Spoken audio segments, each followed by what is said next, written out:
খেতে মন চায়। দুধের চা অনেক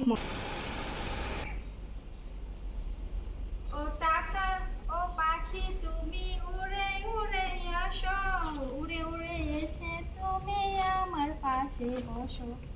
যদি আমার এতগুলো টাকা থাকতো তাহলে আমি একটা গাড়ি কিনতাম। গাড়ি কিনে আমি ড্রাইভিং শিখতাম, আর আমার জামাই ড্রাইভিং করতো, আমি পাশে বসে থাকতাম, আবার মাঝে মাঝে আমিও ড্রাইভিং করতাম। আসলে কি কি বলে, মনে অনেক আশা আছে, স্বপ্ন আছে, কিন্তু অর্থ নাই। তবে পরিশ্রম করলে ইনশাল্লাহ করাটা কোনো ব্যাপার না। পরিশ্রম করলে সবই সম্ভব। সবাই আমার জন্য দোয়া করবেন যাতে করে আমি আমার জীবনে অনেক বড় কিছু করতে পারি আর অনেক মানে প্রতিষ্ঠিত হতে পারি। সবাই দোয়া করবেন। গত মাসে যে 1 কার্টন হালিব নিয়ে আসছে তো চা খাওয়ার জন্য, এটা আমি প্যাকেট এখনো খুলি নাই, কারণ এইখানে হালিব ছিল অনেকগুলা। তো ভাবলাম যে আগে পুরাতনগুলা শেষ করে নেই, পরে নতুন বের করব। তো এখানে আমি আবার সাজায় রাখি। তো আজকে শেষ হালিব, তো ভাবলাম যে বের করি কার্টনটা, বের করে পরে এখানে আবার গোছায় রাখি। এই দুধের চা অনেক মজা। এই যে 1 কার্টন করে নিয়ে আসে, শেষ হলে আবার আবার আবার আনে। তো মূলত আমার ম্যাডাম এখন চা খায় না প্রতিদিন, সপ্তাহে 1 দিন খায়। তো এগুলো নিয়ে আসছে কেন, হয়তো বা মাঝে মাঝে মাদ্রাসায় চা বানায় দিবে, নিয়ে যাবে এই জন্য। আর মাদ্রাসার মানে প্রিন্সিপাল থেকে শুরু করে সব টিচাররা, ম্যাডামরা সবাই মানে আমার চা পছন্দ করে। সবার বাসায় কাজের মানুষ আছে, কিন্তু তারা কি করে, সবার বাসার থেকে কাজের মানে চা বানায় বানায় নিছে, নেওয়ার পরে এখন দেখে যে আমার চাটাই বেশি মজা। মানে সবাই আমার চা অনেক পছন্দ করে, এর জন্য আমার ম্যাডামকে মাঝে মাঝে বলে যে চা বানায় নিয়ে যাইতে। তো আমার ম্যাডাম মাঝে মাঝে চা বানায় নিয়ে যায়। তো আজকে 2 ফ্লাস্ক চা বানায় দিলাম আমি।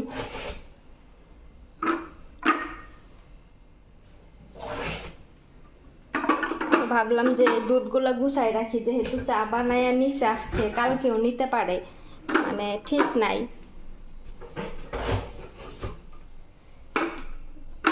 অর্ধেক বের করব, সব বের করলে আবার মনে হয় এখানে জায়গা হবে না, তো অর্ধেক বের করি। আপাতত এগুলাই থাক।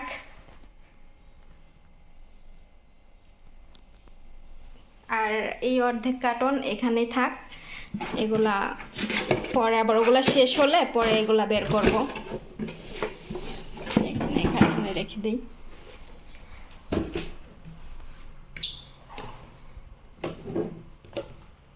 এটা হচ্ছে স্টোর রুম। এখানে মানে জিনিসপত্র যেগুলা বাজার করে নিয়ে আসে, এইসব শুকনো খাবার এখানে রাখা হয়, পলিথিন ময়লার জন্য।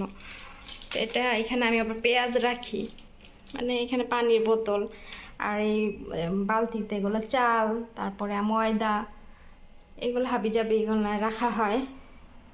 তো আমি এখান থেকে পলিথিন নেই 2টা, আর ঘর পরিষ্কার করবো তো লাগবে।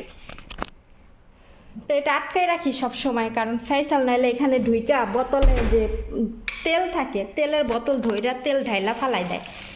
ফেসাল অনেক সমস্যা, অনেক অনেক সমস্যা।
আজকে আমি নারিকেল তেল দিয়ে রান্না করতেছি। নারিকেল তেল দিয়ে দেওয়ার পরে যখন পেঁয়াজ দিলাম এরকম ফেনা ফেনা উঠে গেছিল, তবে এই স্মেলটা অনেক সুন্দর আসতেছিল।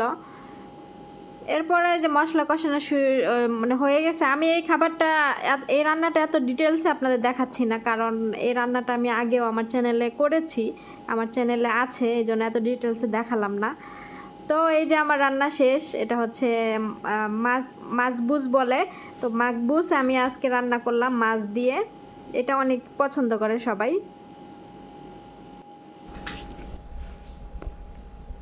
যাদের আমার মতো কালা হইতে মন চায়, রোদে যদি 10 মিনিট দাঁড়িয়ে থাকেন তাইলেই ইনশাল্লাহ কালা হয়ে যাবেন।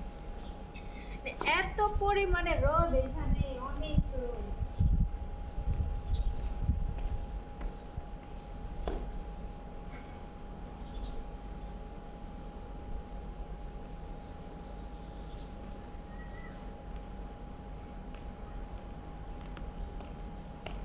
এই যে আমি কাজ করে মানে এখন একটু বসলাম, বসে আপনাদের সাথে একটু কথা বলতেছিলাম। তবে আমি হাত মুখ পর্যন্ত এখনো ধুই না, কাজ করে হয়রান হয়ে গেছি, আর ওইভাবে আপনাদের সামনে চলে আসছি। আর আমি পরিপাটি কি হব বলেন, আপনারা তো আমার ফ্যামিলির মতোই, আমি যেভাবে খুশি সেভাবে চলে আসি। আর এখানে আমাকে যে সবসময় মেকআপ করতে হবে তা কিন্তু না। আমি যেভাবে থাকি, যে পরিবেশে থাকি, আমি সব পরিবেশই আপনাদের সাথে শেয়ার করি, কারণ আপনারা আমার ভালো দিকটা দেখবেন, আমার মন্দ দিকটা দেখবেন, এটা তো না। চ্যানেলটি সাবস্ক্রাইব করবেন, লাইক করবেন। আল্লাহ হাফেজ।